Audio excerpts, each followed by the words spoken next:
ยกครับยังมีเสียงเลยยังมีเสียงเลยโอ้เราดีว่ะ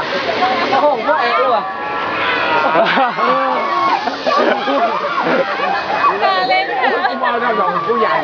อยากมอเราหน่อย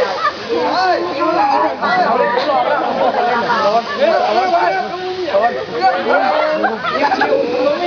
โดน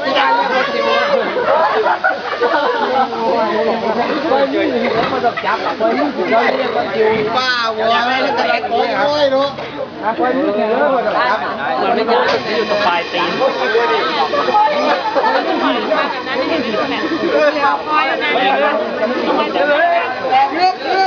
กล้าไหม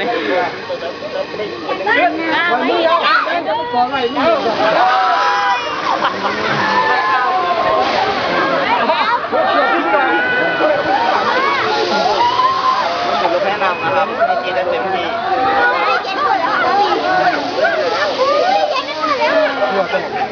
ไม่ได้มองหน้าแอมมาเห็นว่ามันชัดกว่า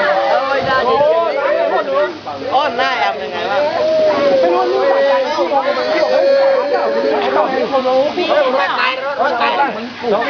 ไม่